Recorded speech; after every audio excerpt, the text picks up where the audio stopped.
En esta segunda parte de la historia de la Iglesia Apostólica, vamos a considerar los tiempos de persecución, el liderazgo de la Iglesia Apostólica y los escritos que surgieron de parte de la Iglesia Apostólica durante el primer siglo. Empecemos con la persecución. Este es el quinto acápite del tema general de la Iglesia Apostólica. La Iglesia Apostólica no solo tuvo que lidiar contra la pésima moral del Imperio Romano, como vimos la clase anterior, sino que también enfrentó la persecución que el mismo crecimiento de la Iglesia provocó. Y durante el primer siglo, esa persecución vino de cuatro fuentes. En primer lugar, de los judíos; en segundo lugar, de los gentiles; luego de las autoridades locales y finalmente del mismo Imperio Romano. Empecemos con la persecución que la iglesia experimentó de parte de los judíos. Ahora, cuando uno lee las primeras prédicas en Hechos, las prédicas del apóstol Pedro, donde él claramente acusa a los judíos de haber crucificado al Mesías, uno pensaría que esa acusación es lo que provocaría la persecución. Pero es interesante que Lucas indica que lo que provocó la persecución de parte de las autoridades judías fue la enseñanza de la resurrección de Cristo. Miren aquí en Hechos 4, versículo 2. Dice que los saduceos, los sacerdotes, el templo, estaban resentidos de que enseñaran al pueblo y anunciaran en Jesús la resurrección de entre los muertos. Importante notar eso entonces. Lo primero que motivó la persecución no fue la muerte de Cristo, la acusación de que habían crucificado al Mesías, sino la enseñanza de que Cristo resucitó de los muertos. Ahora, ¿por qué provocó eso la persecución? Bueno, básicamente porque los saduceos que dominaban el sacerdocio, ellos no creían en la doctrina de la resurrección. Era uno de los grandes debates con los fariseos. Y cuando los cristianos predican la resurrección, los saduceos identifican a los creyentes como fariseos y ahí empieza la persecución. Lo irónico es que en Hechos 5 leemos que habiendo encarcelado a Pedro, ¿quién lo soltó de la cárcel? Sino un ángel. ¿Y por qué es irónico eso? Porque los saduceos tampoco creían en los ángeles. Cómo Dios estaba confrontando a los sacerdotes en ese tiempo. Fue solo después de esta persecución inicial por parte de los saduceos que los líderes judíos comenzaron a molestarse por la acusación de los apóstoles de que ellos, los líderes judíos, habían crucificado al Mesías. Si miramos en Hechos 5, versículo 28, leemos las autoridades hablando con los apóstoles: nos mandamos estrictamente que no enseñases en este nombre, y ahora habéis llenado a Jerusalén de vuestra doctrina y queréis echar sobre nosotros la sangre de ese hombre. No quiere ni mencionar el nombre de Cristo. Versículo 30. En la respuesta, el apóstol Pedro no se queda callado y él dice: el Dios de nuestros padres levantó a Jesús. Ahí está la doctrina de la resurrección, a quien vosotros matasteis. Otra vez esta acusación fuerte a las autoridades judías. Y a este Dios ha exaltado con su diestra por príncipe y salvador, para dar a Israel arrepentimiento y perdón de los pecados. Y nosotros somos testigos suyos. Ahora, versículo 33. Ellos, oyendo esto, se enfurecían y querían matarlos. Qué interesante cómo los apóstoles no se acobardaron, no se callaron, aunque sabían que lo que predicaban provocaba la persecución, ellos insistían en hacerlo, no porque eran personas provocadoras, sino como dice Pedro, hemos sido ordenados por Dios a ser testigos. No nos queda otra cosa que hablar de la muerte y resurrección del Señor Jesús. Ahora, cuando vamos al capítulo 6 de los Hechos, si leemos con cuidado, vamos a ver que una nueva ola de persecución, ahora provocada por otro factor, la percepción de que los cristianos deshonraban la ley de Moisés y el templo. Miren conmigo Hechos 6, versículo 11. Entonces sobornaron a unos para que dijesen que le habían oído, es decir, a Esteban, hablar palabras blasfemas contra Moisés y contra Dios. Y soliviantaron al pueblo, a los ancianos y a los escribas, y arremetiendo le arrebataron, le trajeron al concilio, pusieron testigos falsos que decían, este hombre no cesa de hablar palabras blasfemas contra este lugar, el templo, y contra la ley. Pues le hemos oído decir que este Jesús destruirá este lugar, el templo, y cambiará las costumbres que nos dio Moisés. Pueden ver entonces cómo de la motivación por la enseñanza de la resurrección a la motivación de la persecución por la muerte de Cristo, la acusación que habían matado al Mesías, ahora viene esta tercera acusación, que estaban deshonrando el templo y la ley de Moisés. Ahora, en capítulo 7, Esteban trata de defenderse de esa falsa acusación, pero lamentablemente fue inútil.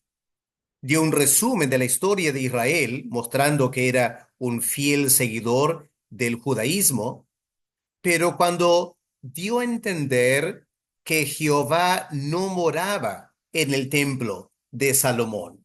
Si miramos en versículo 47, dice, Salomón le edificó una casa, si bien el Altísimo no habita en templos hechos de mano. Ahora, ahí él cita un salmo confirmando eso, pero al mencionar que Dios no moraba, era demasiado grande para morar en el templo en Jerusalén, Esteban percibió, mirando a los oyentes, la ira de estos judíos. Y en eso el Espíritu Santo obviamente le guió a acusarlos de resistir a Dios, al igual que sus antepasados lo habían hecho. Bueno, claro, eso indignó a los judíos y el resultado fue que lo apedrearon y Esteban, el primer mártir de la iglesia, por esta percepción de que la iglesia cristiana estaba en contra de la ley de Moisés y del templo en Jerusalén. Bueno, eso desató una feroz persecución bajo Saulo de Tarso, y esa persecución duró varias semanas o meses y solo concluyó con la conversión de Saulo. Lo interesante es que enseguida que Saulo se convierte, él comienza a predicar de Jesús y él viene a ser ahora el blanco de la persecución de los judíos. Esa persecución empezó en Damasco y Pablo tiene que huir de la ciudad por la persecución de los judíos y luego aún en Jerusalén. Miren en Hechos 9, versículos 28 y 29. Dice, y Saulo estaba con ellos en Jerusalén con los apóstoles y entraba y salía y hablaba denodadamente en el nombre del Señor y disputaba con los griegos, pero esto procuraban matarle. Bueno, cuando dice los griegos ahí, no estamos hablando de gentiles, estamos hablando de judíos helenistas. Entonces, el apóstol Pablo encuentra que sus mismos conciudadanos, personas que tenían una formación griega en un sentido similar al suyo, lo estaban persiguiendo. Ahora, en eso Saulo vuelve a Tarso y leemos que la persecución cesó, ¿no es cierto? Miramos en versículo 31, Hechos 9. Entonces las iglesias tenían paz. Qué hermoso, ¿no? Después de tanto tiempo de persecución. Las iglesias en general tenían paz. ¿Dónde? En toda Judea, que incluye Jerusalén, Galilea y Samaria. Y en ese tiempo de paz, las iglesias eran edificadas y andaban en el temor del Señor y el Espíritu Santo fortaleciendo a la iglesia. Lamentablemente, en la medida que la iglesia seguía creciendo, pronto otro motivo de persecución por parte de los judíos tiene que ver con celos y la envidia. Ahora, Herodes, el rey Herodes, en capítulo 12, percibiendo que los judíos odiaban a los cristianos por celos que tenían por el crecimiento de la iglesia, el rey Herodes, ¿qué hizo? Leemos en versículo 1 de Hechos 12, echó mano a algunos, varios de los líderes de la iglesia. A uno de ellos, Jacobo, el primer apóstol mártir, el hermano de Juan, lo mató a espada. Y viendo que esto había agradado a los judíos, versículo 3, procedió a prender también a Pedro. Así que vemos aquí como la autoridad, percibiendo que los judíos odian a los cristianos, él, con el fin de congraciarse con los judíos, empieza a perseguir a la iglesia. Bueno, como sabemos, Dios castigó a Herodes con una terrible muerte. Y el resultado fue que después de la muerte de Herodes, la iglesia seguía creciendo en Palestina. Hechos 12:24, la palabra del Señor crecía y se multiplicaba. Pero las cosas realmente se pusieron mucho más fuerte en cuanto a la persecución por los judíos cuando Pablo se lanza a la primera gira misionera. Recordemos la práctica de Pablo. Siempre predicaba primero en la sinagoga. Era su convicción que los judíos merecían escuchar el evangelio primero. Lamentablemente, en algunos casos, el éxito que tuvo al predicar el evangelio en ciudad tras ciudad provocó el celo de los judíos, como leemos en el libro de los Hechos, del capítulo 3 en adelante. Y eso dio lugar a la persecución. La primera ciudad en que esto ocurrió fue Antioquía de Pisidia durante el primer viaje misionero.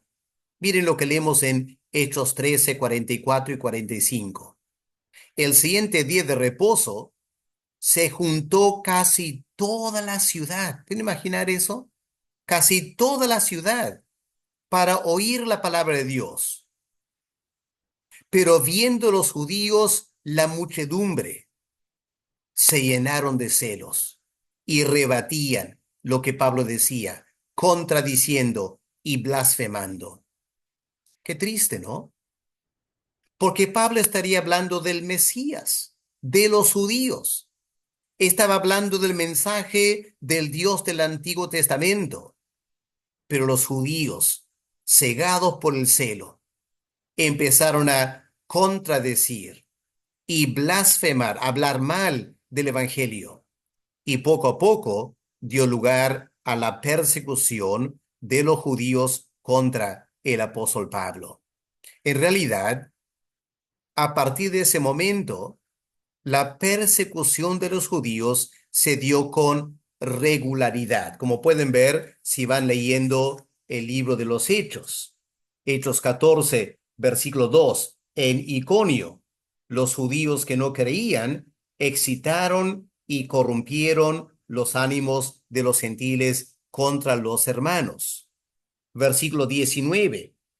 En Listra, entonces vinieron unos judíos de Antioquía y de Iconio que persuadieron a la multitud y habiendo apedreado a Pablo, le arrestaron, lo arrastraron fuera de la ciudad, pensando que estaba muerto. ¿Puede notar? El odio de los judíos fue de tal magnitud que viajaron de Antioquía, viajaron de Iconio, persiguiendo a Pablo de ciudad en ciudad para tratar de impedir que él predicara. Vamos al capítulo 17 de los Hechos, el versículo 5. Entonces los judíos que no creían, teniendo celos, tomaron consigo algunos ociosos, hombres malos, y juntando una turba, alborotaron la ciudad de Tesalónica, y asaltando la casa de Jasón, procuraban sacarlos al pueblo. Qué terrible la persecución. Versículo 13 de Hechos 17. Ahora en Berea, cuando los judíos de Tesalónica supieron que también en Berea era anunciada la palabra de Dios por Pablo, fueron allá y también alborotaron a las multitudes. Y finalmente, capítulo 19 de Hechos en Éfeso, versículo 8.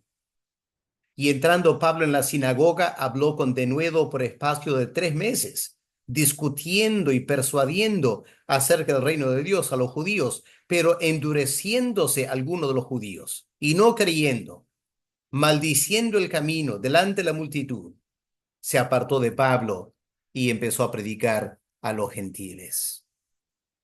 Qué triste que este evangelio que nace del judaísmo, que predica de Cristo un judío, los primeros que se opusieron fueron los mismos conciudadanos, los judíos.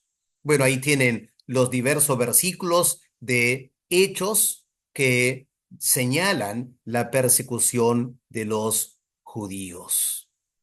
Ahora, la cosa viene en la vida de Pablo a un momento máximo cuando Pablo llega a Jerusalén en Hechos 21 y los judíos ven a Pablo en el templo, piensan que Pablo había metido a gentiles incircuncisos al templo, cosa que no era cierto, se molestaron a tal magnitud que casi lo linchan. Y el resultado es que Pablo es arrestado por los romanos. Pero aún habiendo sido arrestado por los romanos, leemos en Hechos 23 que los judíos tramaron un complot, se juramentaron bajo maldición, diciendo que no comerían ni beberían hasta que hubieran dado muerte a Pablo. O sea, Pablo está arrestado por los romanos. No contentos con haber logrado su arresto, ahora algunos judíos hacen un complot para ver cómo matan a Pablo, aun siendo él un prisionero de los romanos. Vemos, hermanos, esta persecución irracional. Tal como Cristo advirtió a los apóstoles, ustedes serán perseguidos en las sinagogas por los judíos. Y eso se dio durante la época apostólica. Ahora, como ya hemos notado, en algunos lugares, los judíos también trataron de incentivar a los gentiles a atacar a los predicadores. Por ejemplo, eso ocurrió en la ciudad de Iconio. Leemos aquí en Hechos 14:19. Entonces sobrevinieron unos judíos de Antioquía y de Iconio, persuadieron a la multitud y apedrearon a Pablo. Así que ahora están tratando de motivar a los gentiles a atacar. En otros lugares, los gentiles empezaron a perseguir a la iglesia por los frutos de la predicación. Es decir, la predicación del evangelio empezó a afectar los intereses económicos de la población gentil. Y eso fue la motivación para perseguir a los misioneros. ¿Se acuerdan un primer ejemplo de esto en la ciudad de Filipos? Había una chica endemoniada que podía aparentemente predecir el futuro. tenía unos amos que la habían comprado por mucho dinero. Pero cuando Pablo la libera de ese demonio, los dueños se dieron cuenta que ya no iban a ganar más dinero de esta mujer. Y ahora arrastraron a Pablo ante las autoridades y empieza la persecución por parte de las autoridades gentiles en Filipos contra el apóstol Pablo por el impacto del evangelio. Si miramos en Hechos 16, miren la acusación que se hace contra el apóstol Pablo. Miren, vamos a leer Hechos 16, versículos 19 al 24. Pero viendo sus amos de esta chica endemoniada, que había salido la esperanza de su ganancia, prendieron a Pablo y a Silas y los trajeron al foro ante las autoridades griegas. Y presentándolos a los magistrados, dijeron, noten lo que dijeron, estos hombres, siendo judíos, alborotan nuestra ciudad y enseñan costumbres que no nos es lícito recibir ni hacer, pues somos romanos. Y el impacto fue grande, se agolpó el pueblo contra ellos. O sea, lograron levantar toda la ciudad de Filipos contra Pablo. Y los magistrados, rasgándoles las ropas de Pablo y Silas, ordenaron azotarles con varas. Y después de haberlos atado, lo metieron en la cárcel. Eso fue en Filipos. Si vamos al capítulo 19, leemos algo similar ocurrió en Éfeso. Pablo pasó 3 años en Éfeso. La predicación fue tan exitosa que la gente, los creyentes, obviamente dejaron de comprar los ídolos de la diosa Diana, dejaron de frecuentar el templo y los plateros que vendían esas imágenes se molestaron porque el negocio iba mal y levantaron toda una manifestación en contra de la iglesia.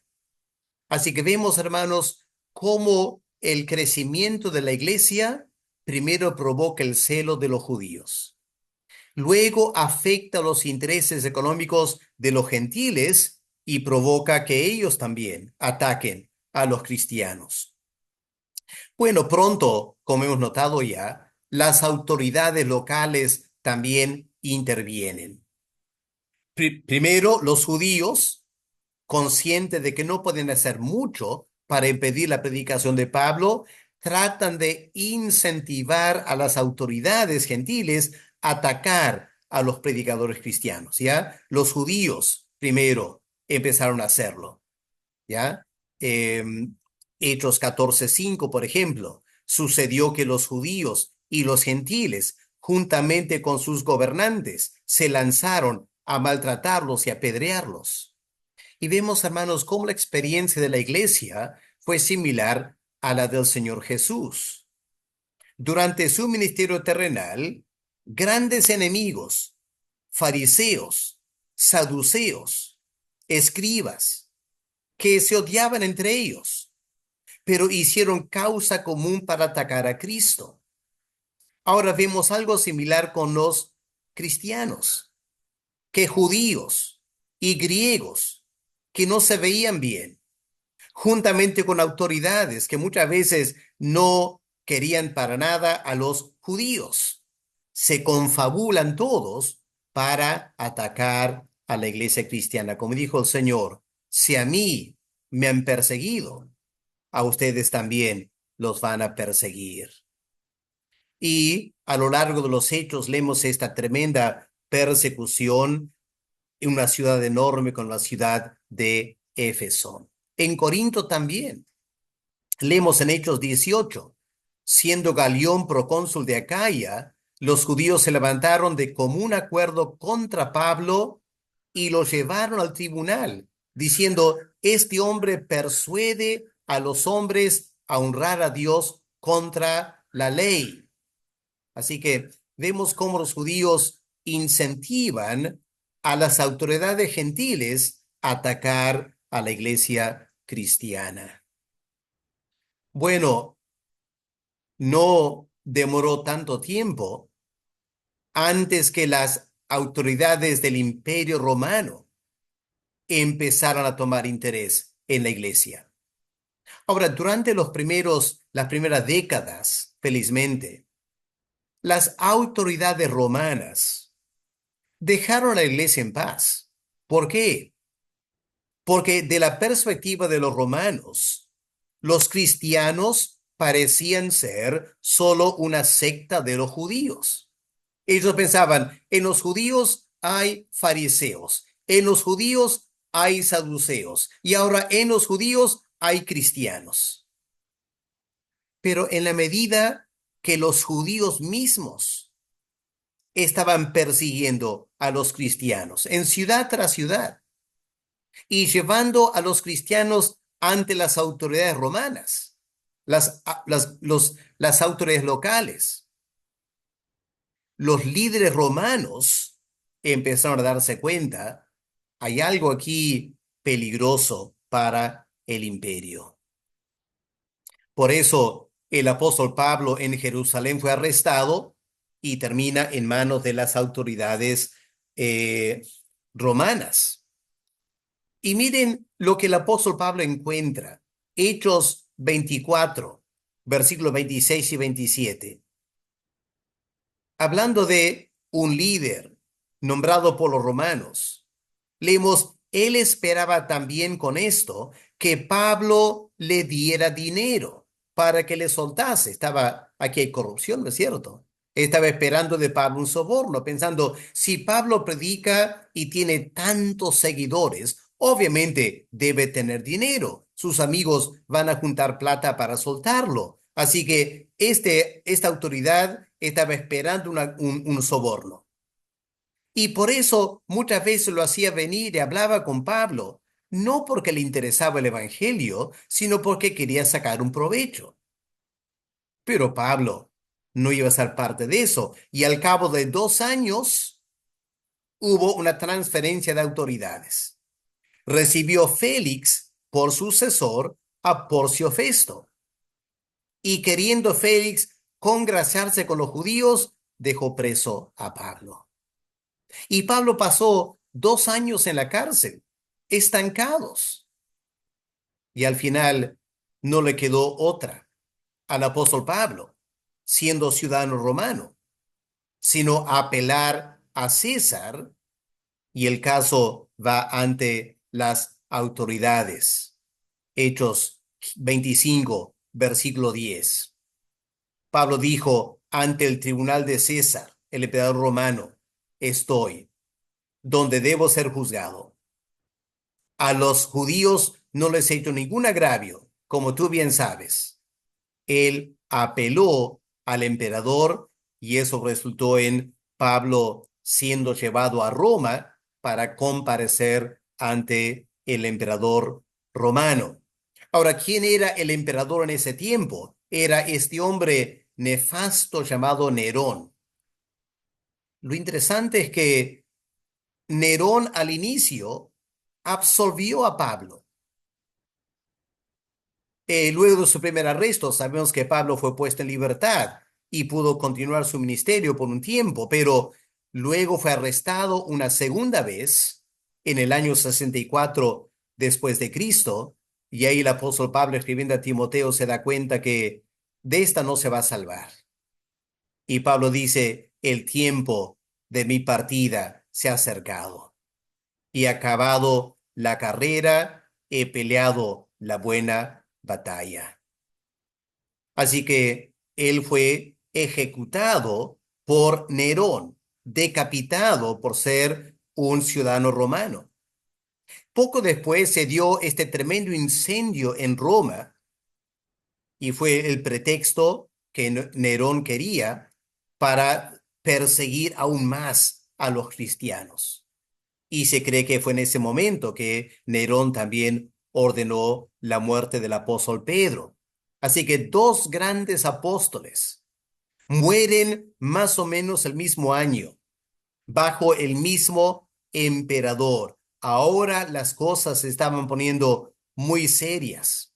Y como veremos más adelante en este curso, por 200 años, la iglesia sufrió tremenda persecución por parte del Imperio Romano. Bueno, luego de la muerte de estos dos apóstoles, la persecución se detuvo por unos años, pero volvió a darse bajo el emperador Domiciano. Él gobernó del año 81 a 96 después de Cristo, al fin de la época apostólica. Y la historia nos indica que él persiguió a muchos líderes cristianos en Asia Menor, y él fue el que ordenó el arresto del apóstol Juan en la isla de Patmos. Ahora, cuando salimos del Nuevo Testamento, hay una carta interesante escrita por uno de los discípulos de los apóstoles Pablo y Pedro, un hombre llamado Clemente de Roma. Tenemos una carta que él, con otros líderes de Roma, escribió a la iglesia en Corinto. Y en esa carta, Clemente hace referencia a la persecución por parte de Domiciano. Él empieza su carta diciendo: por causa de las calamidades y reveses súbitos y repetidos que nos han acaecido. Por eso no pudo escribir antes lo que le está diciendo ahí. Y hay una referencia en Roma a la persecución de este hombre Domiciano por el año 96. Ahora, él también hace referencia a persecución a las mujeres. Primero habla de la persecución contra Pablo y Pedro, que vamos a ver en un momento. Y él escribe: a estos hombres de vidas santas se unió una vasta multitud de los elegidos. Noten eso, una vasta multitud de los elegidos que sufrieron, que en muchas indignidades y torturas, víctimas de la envidia, dieron un valeroso ejemplo entre nosotros.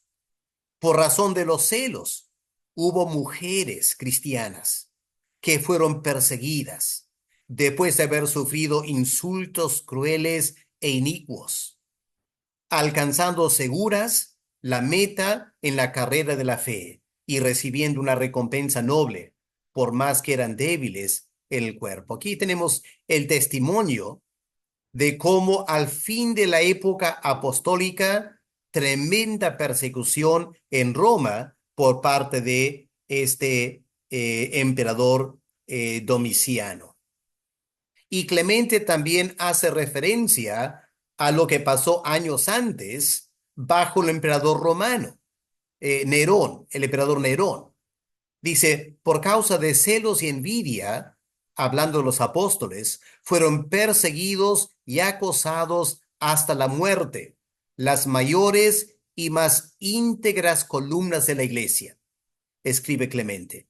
Miremos a los buenos apóstoles. Estaba Pedro, que por causa de unos celos injustos tuvo que sufrir no uno o dos, sino muchos trabajos y fatigas, y habiendo dado su testimonio, se fue a su lugar de gloria designado. Ya fue ejecutado por Nerón. Por razón de celos y contiendas, Pablo, con su ejemplo, señaló el premio de la resistencia paciente. Interesante lo que Clemente escribe aquí. Después de haber estado 7 veces en grillos, arrestados, de haber sido desterrado, apedreado, ¿qué hizo Pablo? Predicado en el oriente y el occidente. Noten el occidente, una referencia a Pablo predicando en España. Clemente indica que Pablo efectivamente llegó a predicar en España. Continúa Clemente diciendo: Pablo ganó el noble renombre que fue el premio de su fe, habiendo enseñado justicia a todo el mundo y alcanzado los extremos más distantes del occidente, otra vez España.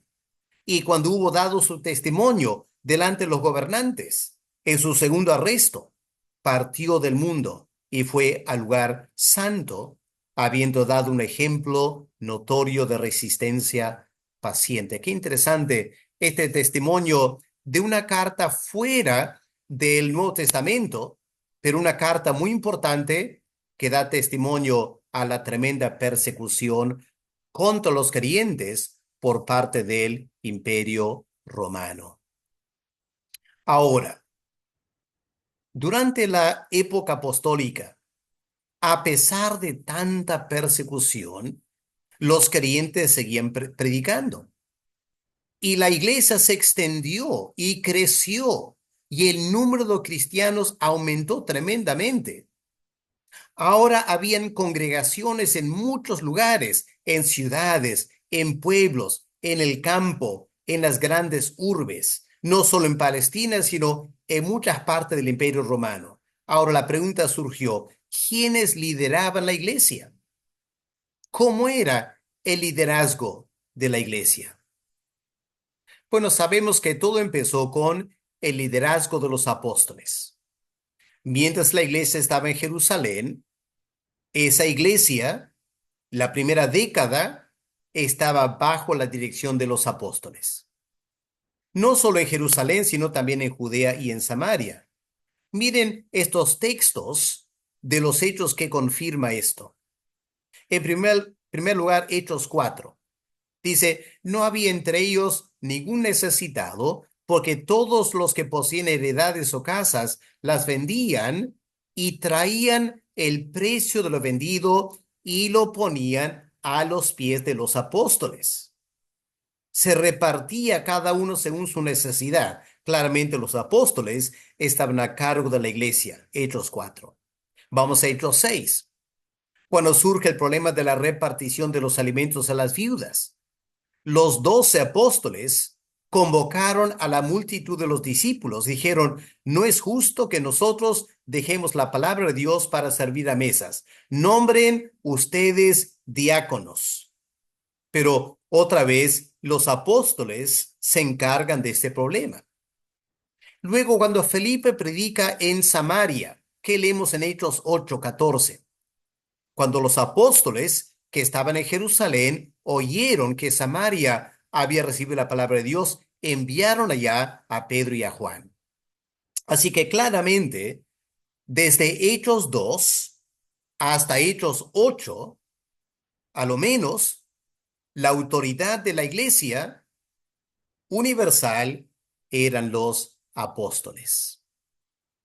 Pero luego pasamos al liderazgo de los ancianos o los obispos.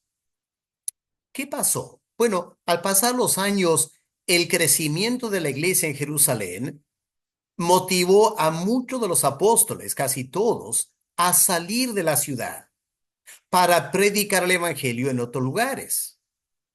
Jerusalén ya había sido evangelizada, al igual que Judea y Samaria y seguramente Galilea.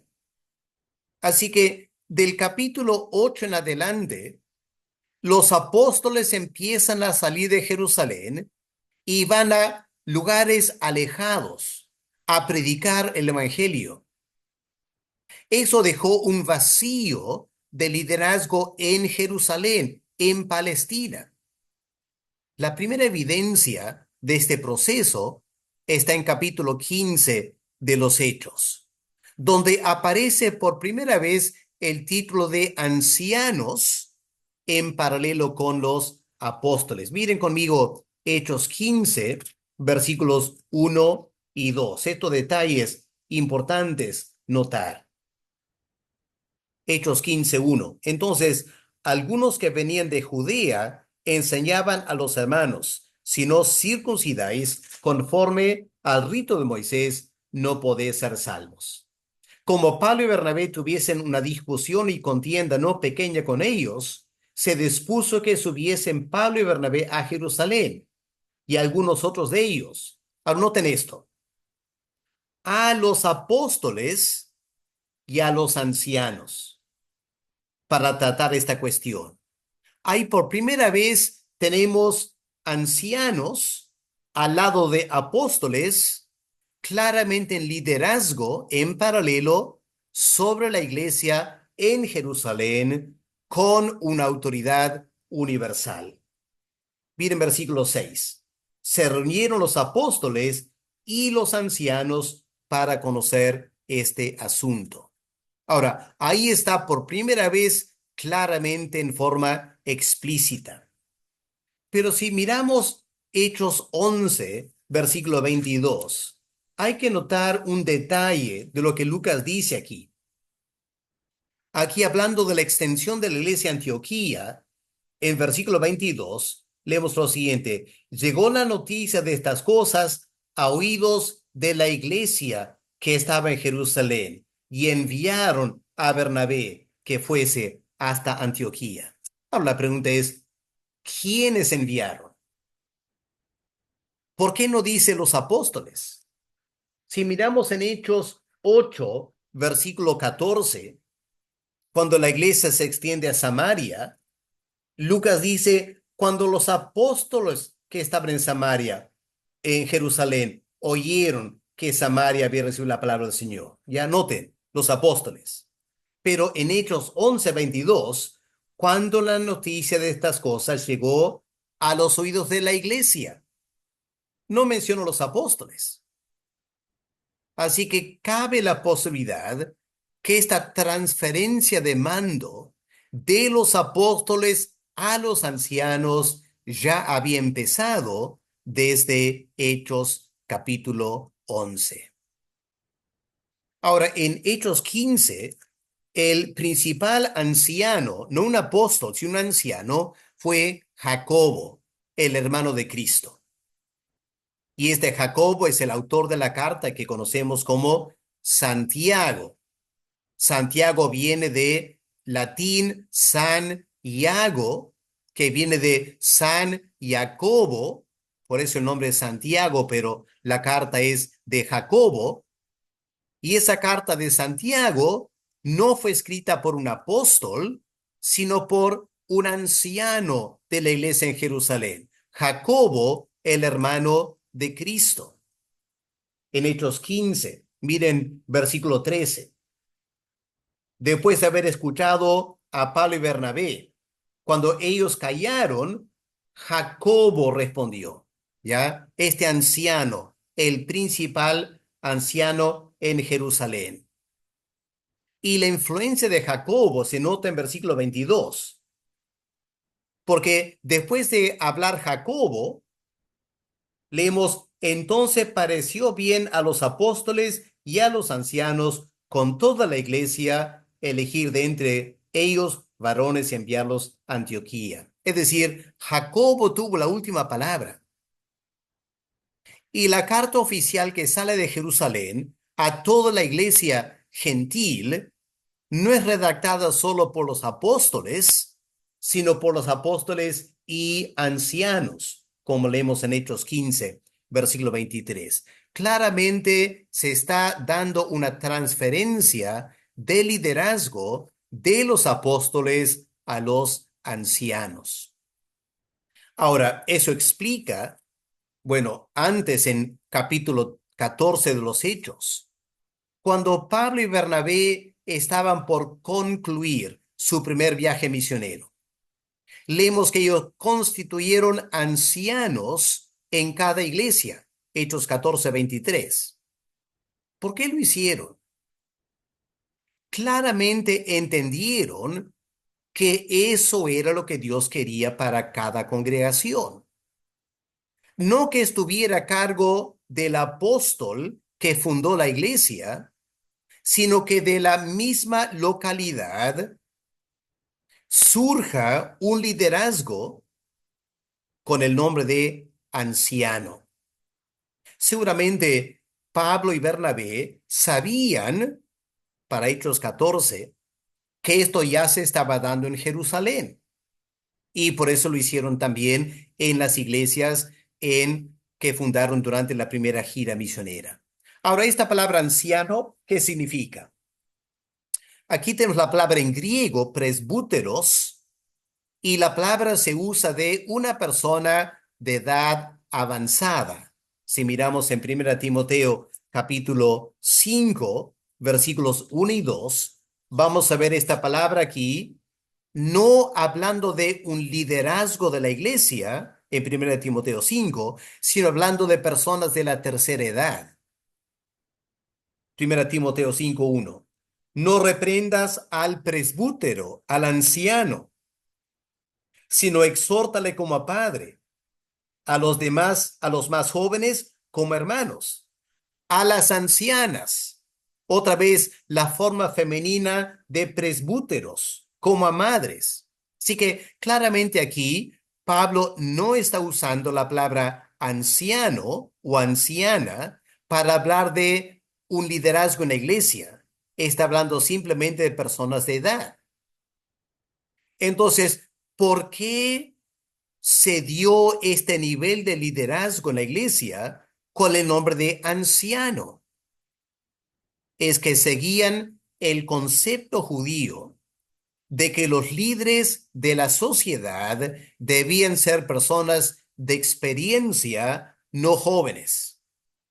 Y por eso la palabra anciano, presbútero, vino a ser el primer nombre que se usó para líderes en la iglesia local que no eran los apóstoles, eran ancianos.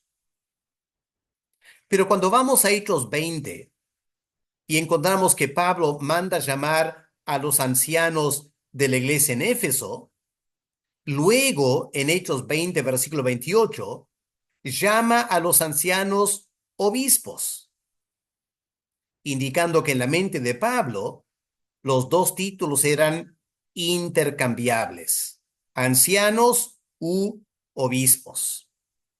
Por eso, aunque Pablo nombraba ancianos sobre las congregaciones, en Filipenses 1, versículo 1, cuando él escribe a la iglesia en Filipos, él se dirige a los obispos de la iglesia en Filipos, en lugar de hablar de ancianos.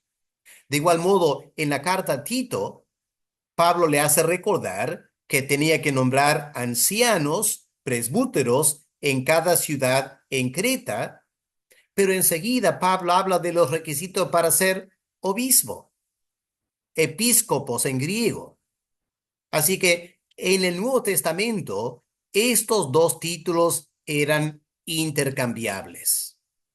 Después de los apóstoles, la autoridad en cada iglesia local eran ancianos, a veces llamados obispos. Ahora esta palabra en griego para obispo es episcopos, que significa supervisor. Scopos, la idea de mirar, epi sobre. Así que un episcopos es una persona que está mirando sobre otros.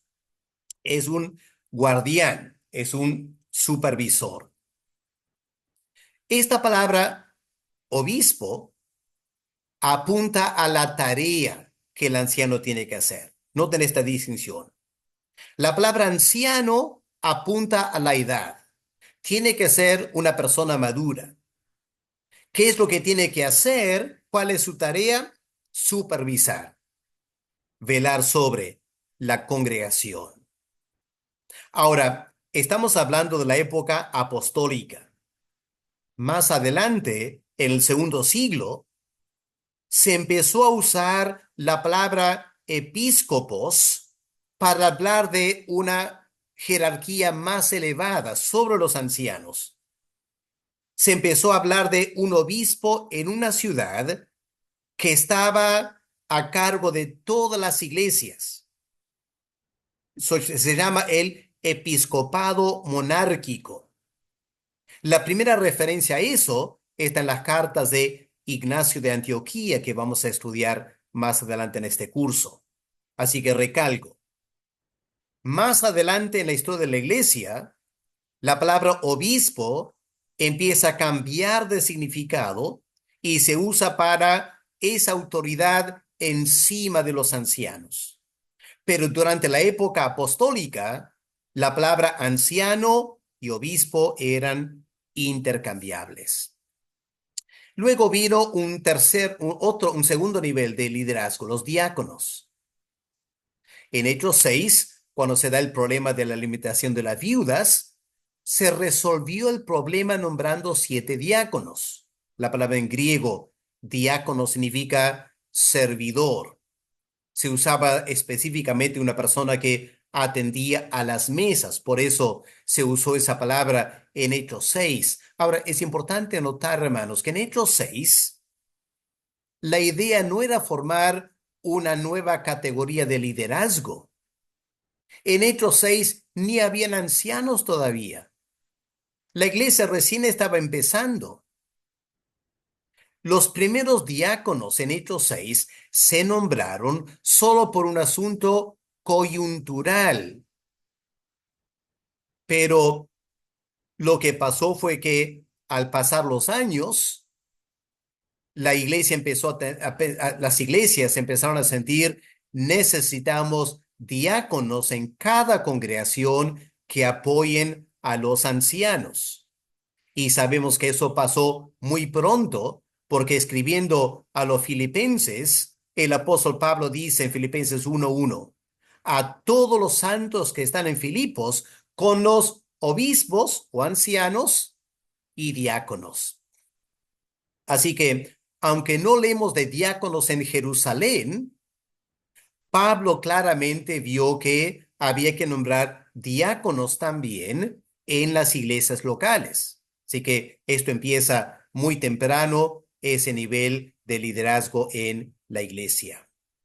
Más adelante, escribiendo a Timoteo, Pablo establece criterios para la elección de los diáconos.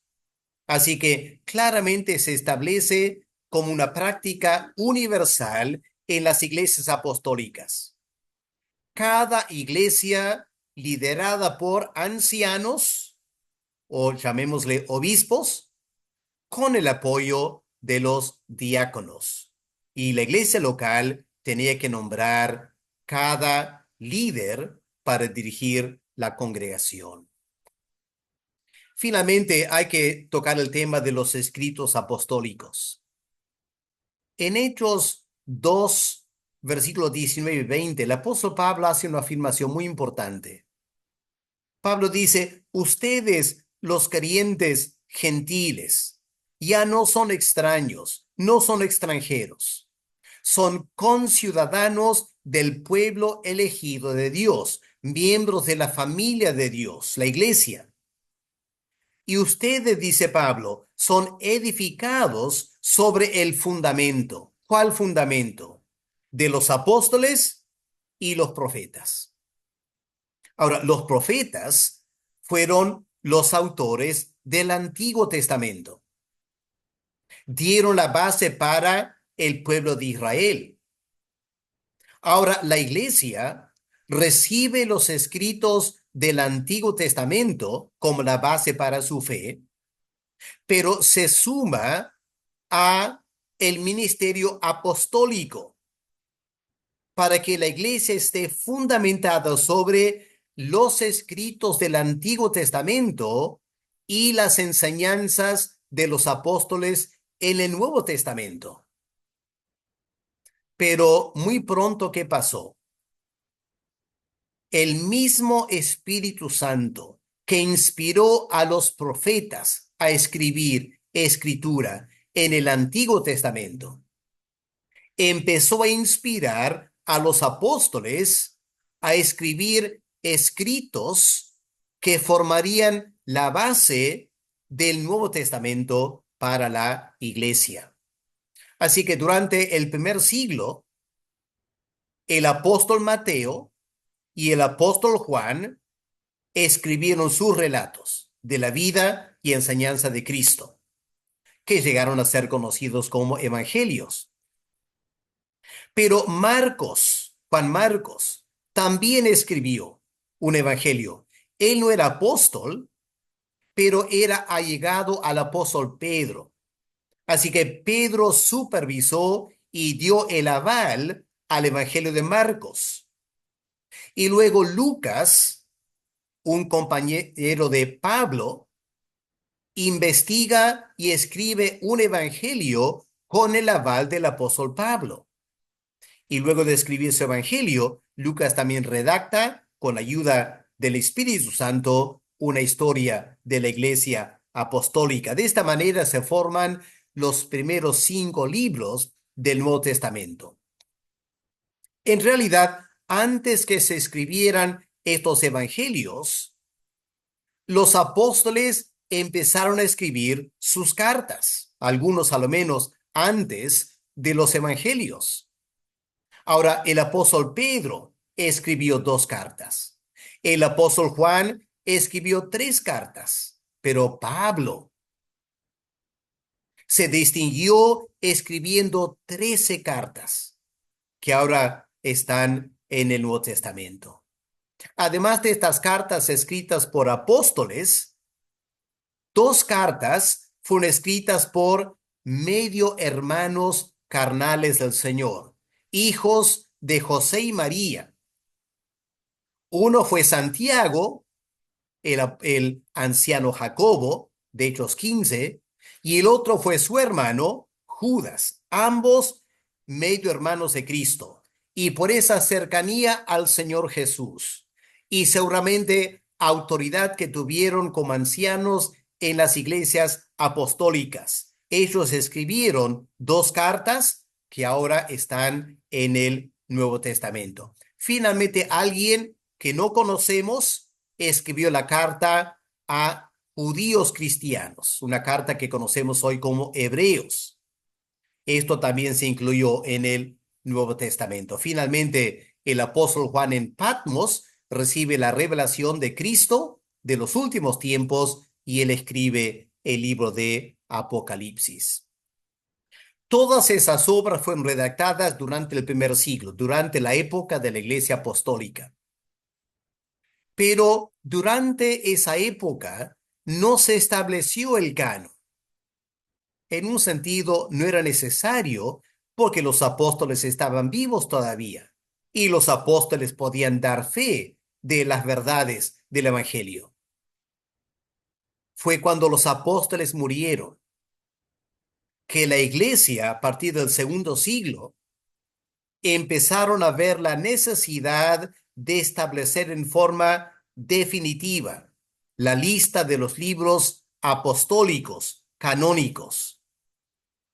Y ellos formaron el fundamento para elaborar la ética, la doctrina cristiana en los siglos venideros. Eso vamos a estudiar también en este curso más adelante. Lo que quiero decir ahora para ir terminando es que han pasado 2000 años y hay que reconocer que todavía no hemos terminado de sondear las riquezas espirituales en estos 27 escritos que conforman el Nuevo Testamento. Y es por esta profundidad de enseñanza y por muchas razones más que la Iglesia tiene la convicción que estos escritos fueron inspirados por el Espíritu Santo para la edificación de los hijos de Dios. Hermanos, hemos recorrido los primeros 70 años de la época cristiana. Hemos visto en forma maravillosa cómo la iglesia creció de un puñado de personas el día de Pentecostés hasta extenderse por varias partes del Imperio Romano, con congregaciones establecidas en muchas ciudades importantes, con sus autoridades, con sus escritos. Gracias al ministerio de los apóstoles en ese tiempo, se establecieron las bases de la iglesia cristiana, en tal manera que en los siguientes siglos, a pesar de mucha persecución y mucha apostasía y herejía, la iglesia cristiana pudo crecer y enfrentar todos esos obstáculos. Cuando el último de los apóstoles murió, Juan, la iglesia estaba tan bien establecida que en los siguientes siglos no solo llenó el Imperio Romano, sino que se extendió fuera del Imperio Romano y al final logró convencer al mismo emperador que era conveniente dejar de perseguir a la iglesia y convertirse al cristianismo. Esa historia es parte de la iglesia primitiva que vamos a empezar a estudiar más adelante. Que Dios les bendiga y espero que esta clase les haya dado información que les motive y anime en su vida cristiana. Que Dios los bendiga.